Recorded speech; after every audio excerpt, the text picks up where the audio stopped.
Dear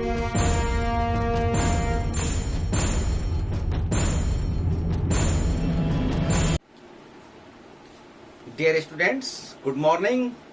आप सबका Ajit mathematics YouTube channel पर हार्दिक स्वागत है।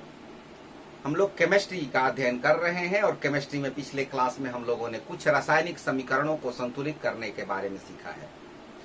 संतुलित करने के बाद आज हम लोगों के समक्ष एक नया अध्याय है, रासायनिक समीकरण के प्रकार, टाइप ऑफ केमिकल रिएक्शन।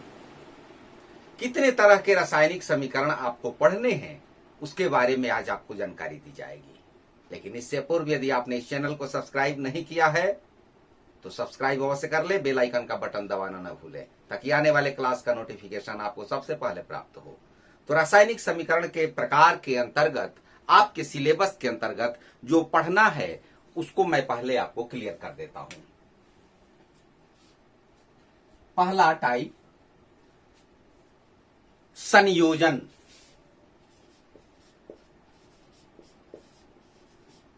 संयोजन अभिक्रिया।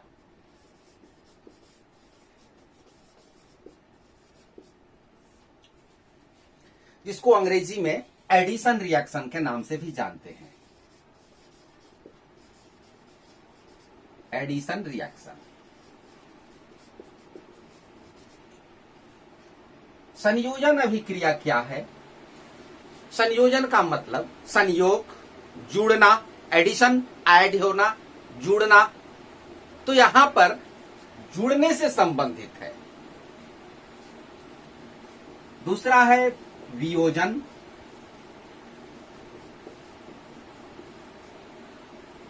जो कि ठीक इसका ऑपोजिट है।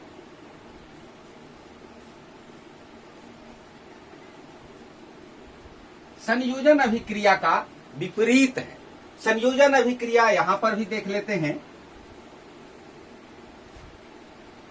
A plus B C। इसका मतलब हुआ कि A और B दो पदार्थ मिल करके एक नए पदार्थ का निर्माण करते हैं।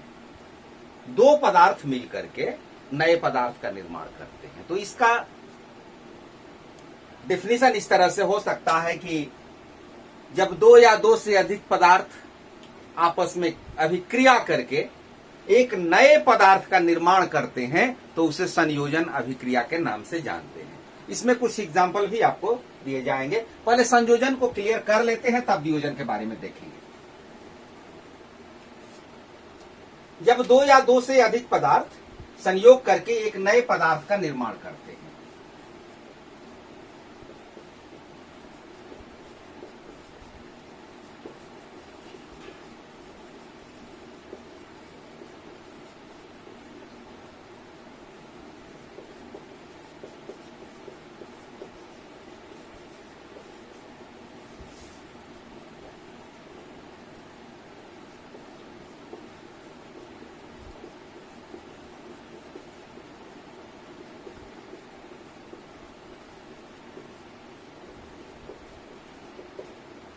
ऐसी अभिक्रिया को हम संयोजन अभिक्रिया के नाम से जानते हैं।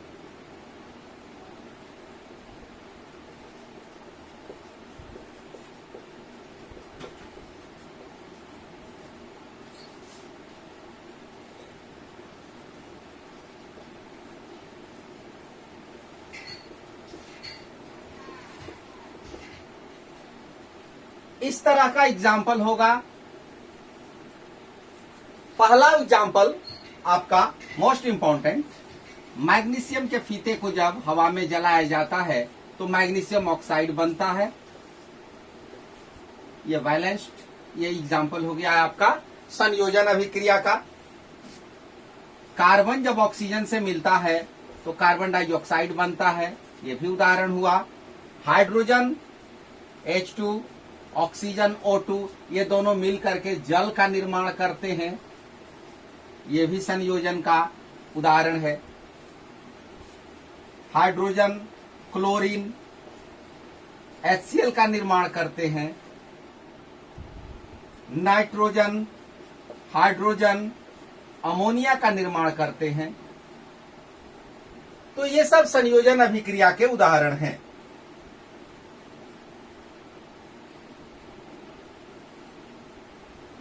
बैलेंस इक्वेशन लिखना चाहिए।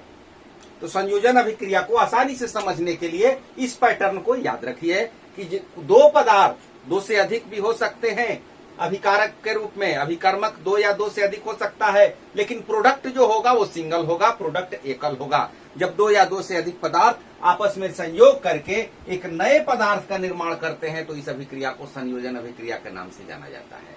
और ये सब कुछ उदाहरण आपके सामने हैं, इन उदाहरणों को याद रखना होगा। संयोजन के बाद वियोजन को देखें।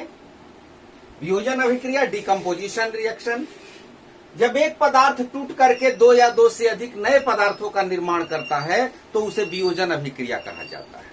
संयोजन में दो पदार्थ मिल करके एक नए पदार्थ का निर्माण करते हैं, और वियोजन ठीक उसका विपरीत है। इसमें एक पदार्थ टूट करके दो या दो से अधिक नए पदार्थ का निर्माण करता है। ये कोई पदार्थ है, ये टूट जाता है बी और सी के रूप में। इस तरह का जो भी उदाहरण होगा वो वियोजन का उदाहरण होगा।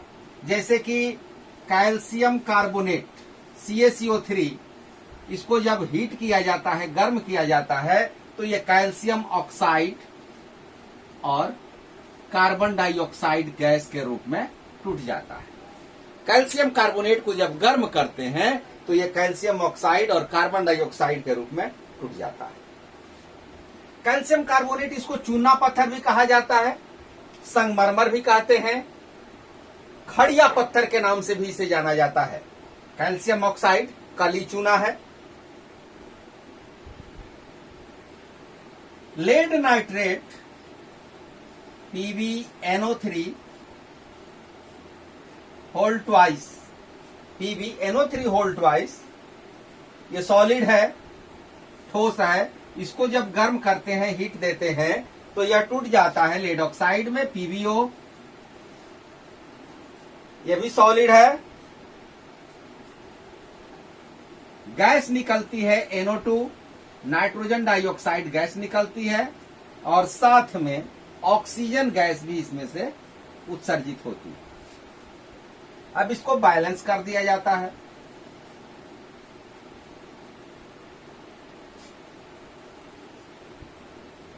इस प्रकार ये बैलेंस इक्वेशन।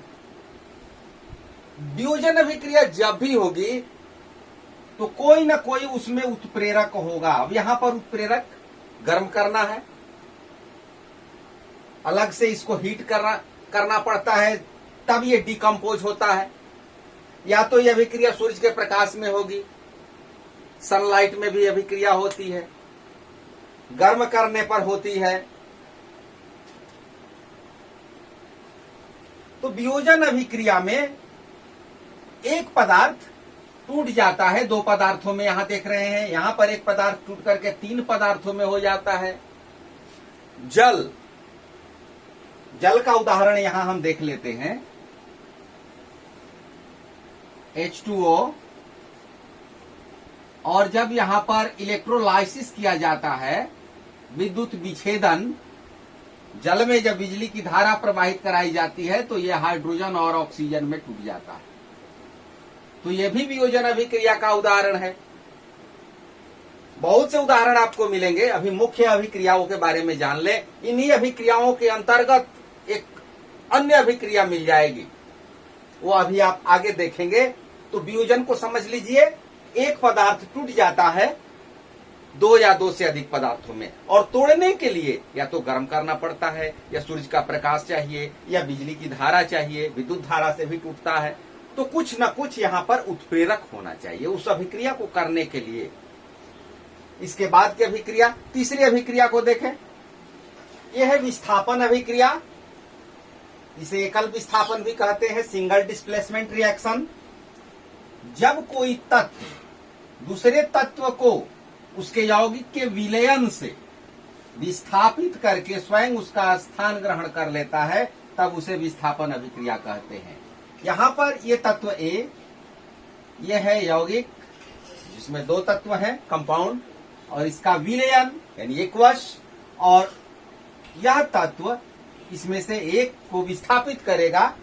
जैसे धातु है तो धातु को विस्थापित करेगा, और विस्थापित करने के बाद उसका प्लेस लेगा, उसका स्थान लेगा। ए ने बी को विस्थापित कर दिया तो एक बी के स्थान पर आ गया, अब बी विस्थापित हो गया, बी हट गया, उसमें से डिस्प्लेस हो गया।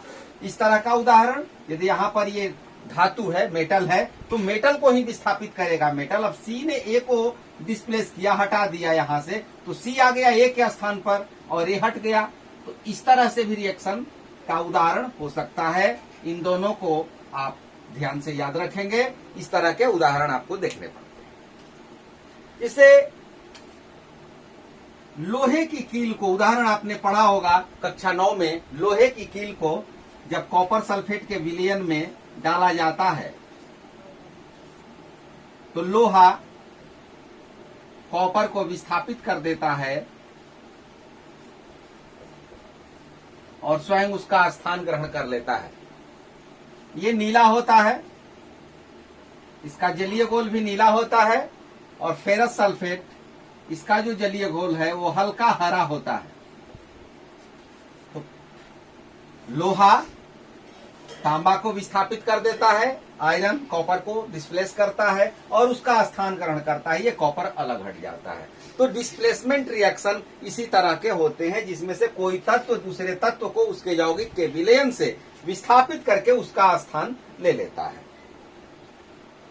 ठीक इसी तरह से दूसरा उदाहरण भी होगा, जस्ता कॉपर सल्फेट का विलयन ZnSO4, ये भी उसी तरह से ZnSO4 जिंक सल्फेट का विलयन होगा और यहां पर कॉपर डिस्प्लेस हो जाएगा, कॉपर विस्थापित हो जाएगा।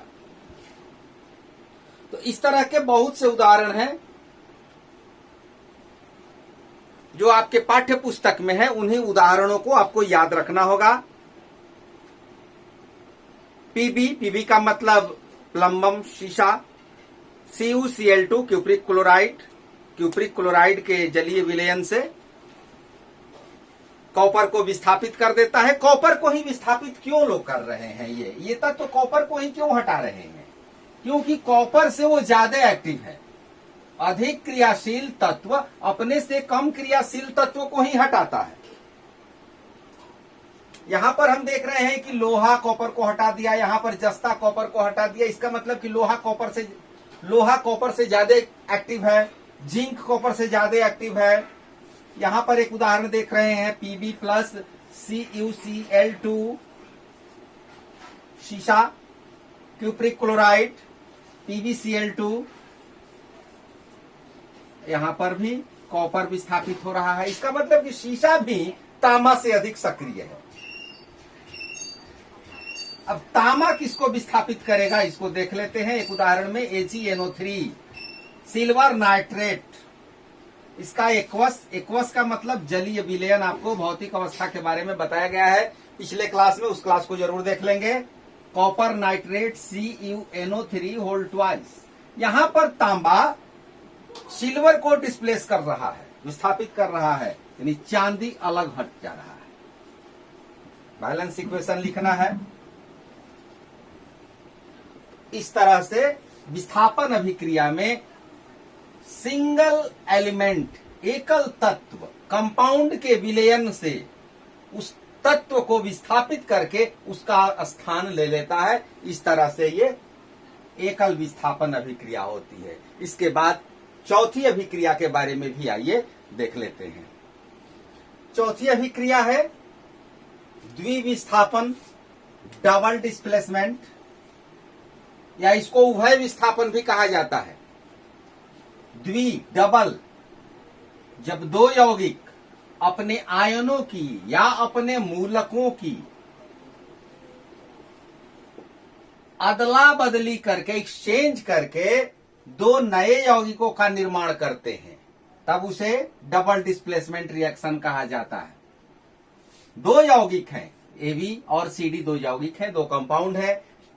ये अपने आयनों की अदला बदली करते हैं। यहां पर ये आयन है, ये आयन है, तो इनका आपस में एक्सचेंज होता है। B चला जाता है इसके स्थान पर और D चला आता है इसके स्थान पर। अब देखिए B यहां से हट गया, C के स्थान पर चला गया, तो ये हो गया BD। B यहां पर से हट गया और D यहां पर आ गया, ए डी के साथ आ गया और बी सी के साथ चला गया, तो ये हो गया ए डी और ये हो गया सी बी। तो इस तरह से दो यौगिक, दो अलग नए यौगिक का निर्माण हो जाता है। यहां पर कुछ उदाहरण आप देख लें। सोडियम सल्फेट बेरियम क्लोराइड से रिएक्शन करता है। अवस्था का समीकरण मैं नहीं लिखा हूं यहां। सोडियम सल्फेट बेरियम क्लोराइड से रिएक्शन करता है, तो यहां सल्फेट आयन है, यहां क्लोराइड आयन है। सल्फेट आयन क्लोराइड आयन का स्थान लेता है और क्लोराइड आयन सल्फेट का स्थान लेता है। यहां देखिए HCl और NaOH, यहां पर क्लोराइड आयन और ये हाइड्रोक्साइड आयन। क्लोराइड आयन यहां पर चला आता है और हाइड्रोक्साइड इसके स्थान पर आ जाता है। इस प्रकार दो नए यौगिकों का निर्माण होता है। ये एसिड है और ये बेस है, ये अम्ल और ये क्षार है। तो हमेशा अम्ल और क्षार के बीच जो अभिक्रिया होती है वो डबल डिस्प्लेसमेंट अभिक्रिया ही होती है, उभय विस्थापन या द्विविस्थापन होती है। HNO3 में NO3 नाइट्रेट आयन है। पोटासियम हाइड्रोक्साइड आयन यहां भी आयनों का एक्सचेंज हो रहा है। AgNO3 और NaCl में भी नाइट्रेट और क्लोराइड आयनों का आपस में एक्सचेंज हो रहा है, अदला बदली हो रहा है। तो इस प्रकार हम लोगों ने आज 4 अभिक्रियाओं के बारे में जाना। संयोजन, वियोजन, एकल विस्थापन और उभय विस्थापन। इन 4 अभिक्रियाओं को आप अच्छी तरह से याद कर लें, अच्छी तरह से इसको समझ लें, इनके उदाहरणों को देख लें। आपके पाठ्य पुस्तक में इसके अतिरिक्त भी कुछ एग्जाम्पल होंगे, उनको भी आप मिला लें। और एक छोटा सा जो ट्रिक लिखा है, अभी मैं फिर लिख देता हूं, आप उस ट्रिक की सहायता से आसानी से उसको याद कर लें। तब इसे एक बार आप देख लें। A+B और प्रोडक्ट में C, ये पहला है संयोजन अभिक्रिया, क्योंकि यहां पर दो पदार्थों का संयोग हो रहा है। यहां A टूट रहा है दो या दो से अधिक पदार्थों में, ये वियोजन हुआ। यहां पर ये A इसमें से B को डिस्प्लेस कर रहा है, ये विस्थापन हुआ। एकल तत्व है इसलिए एकल विस्थापन, सिंगल डिस्प्लेसमेंट। और यहां दो यौगिक आपस में अदला बदली करके अपने आयनों का, दो नए यौगिकों का निर्माण करते हैं, इसलिए डबल डिस्प्लेसमेंट है। तो इसकी सहायता से आप उन चारों अभिक्रियाओं के प्रकार को, टाइप्स ऑफ केमिकल रिएक्शन जो 4 अभी बताए गए हैं, उन चारों को ध्यान में रखें, याद कर लें। इन्हीं चारों में से अभी कई प्रकार की अभिक्रियाएं आपको देखने के लिए मिलेंगी। इन चारों का अध्ययन आप पहले कर लें और तब उसके बारे में हम सीखेंगे। Thank you, all the best.